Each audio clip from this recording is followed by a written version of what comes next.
Hi, this is JB Bryan. I'm JB Bryan, President and Chief Investment Officer at JB Bryan Financial Group, a registered investment advisory firm and the home of AfroEconomics. Thank you so much for hanging out with me today. I want to talk about some things to take with you, to share with you, some things that you could share with your family.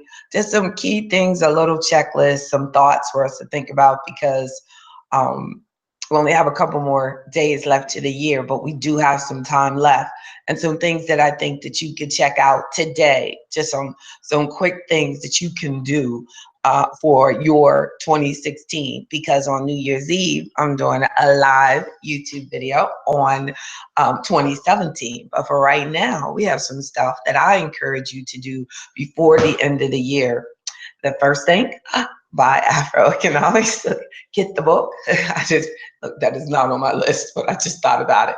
I said encourage you to get empowerment directly from the root of it, the root of my thoughts. I've put into, and this is the legacy edition of what as well, that has the Adinkra symbols included for each of the 10 principles of Afroeconomics. But real quickly, some things for you to do for 2016 right now. If you, and this is something I wrote down, I heard someone say it, I think it was Wayne Dyer who said this: if you would like to accomplish something, you must first expect it from yourself. And I was like, yeah, so true, right? If you would like to accomplish something, you must first expect it from yourself. And I expect you to be financially empowered. I expect you to be financially independent. I expect you to follow the 10 principles of Afroeconomics all the way down to our Black health and our wealth. And but you have to expect it from yourself. Then you can truly accomplish it. So the tips are, for first, there was a survey done that brought this to my attention. SunTrust Bank did a survey of households earning $75,000 or more, and they found in the survey that roughly a third, so that's like over 30% of the households that were surveyed that were making over $75,000 were living paycheck to paycheck. And Money Magazine actually did a survey and found out that the average household credit card balance is 16,000. So that means that they're not just living paycheck to paycheck, but many are living beyond their means and have large credit card balances. So let's make sure that you look at that now, see where you are. How is your year? How did 2016 go? And make a point to say, like I say, refuse to be broke. Check out refusetobebroke.com. Make sure you register for my weekly updates. So first tip, use less credit. A second tip, set up automatic investing, automatic savings, set up things as automatic as possible.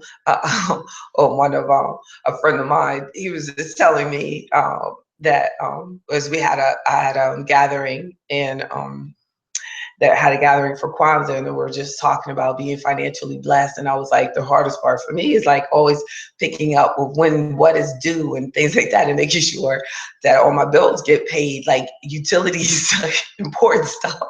And he was saying like he went through the same thing because him and my niece.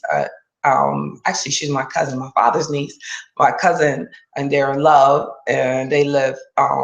They're about to get married, but they're not married yet, and they live in a whole different states from each other. And there's nobody who's really focusing on bills, but all of us single people, like one person has to do everything. I always encourage married people. I don't know how I'm going into this discussion, but it's for somebody.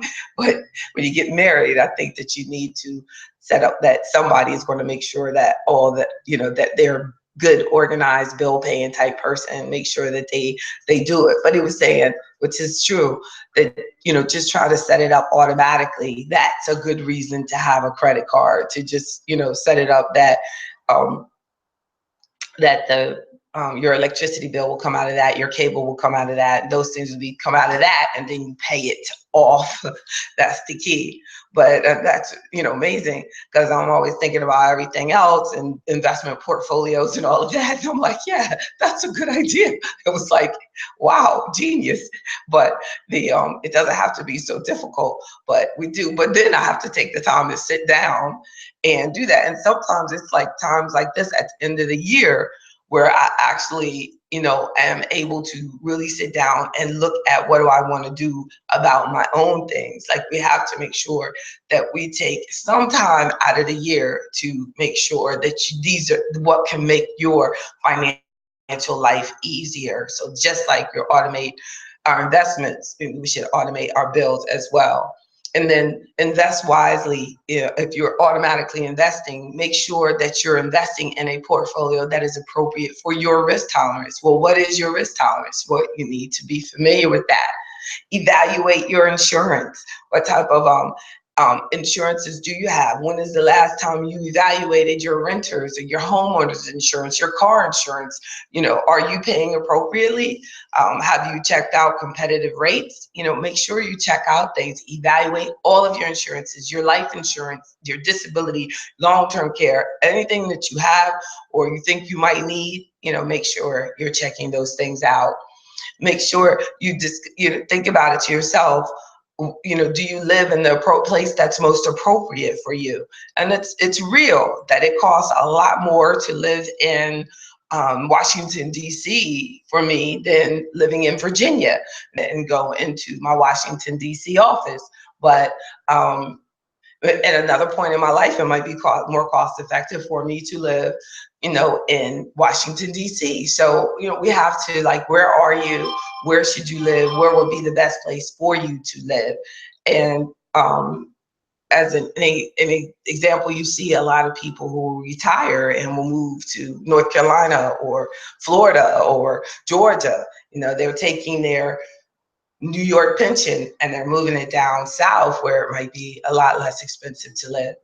So, and then also a 6 point is to look at your debts, look at debts that you might have, like your school loans or even your home. Your credit might be better than it was when you first purchased your home, and it might be time for you to consider refinancing it merely just to get a better interest rate so that you're not paying so much interest over time and you can keep your payment the same and and be financing, less or have a lower payment.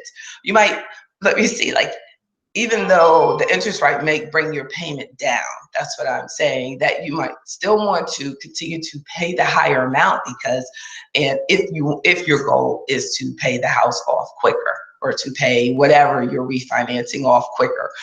But be careful, if you refinance, get a lower payment, what are you going to do with that money that is now available to you? Hey, you might say, I'm gonna pay off credit card debts with that, or I'm going to save more into my investment account. But just make sure you do the right things with your money. As we see with the survey saying that people, households of 75,000 are still living paycheck to paycheck. It's not what you make, it's what you do with it. And for many people, it might be where they live. So look at your debts, look at your debt situation and consider consolidating or refinancing. It could be school loans that are bogging you down. Look at them, see what your options are. And then spend less money on just stuff. Make sure that you're spending your money on investing in things that will increase, that even have the possibility of appreciating.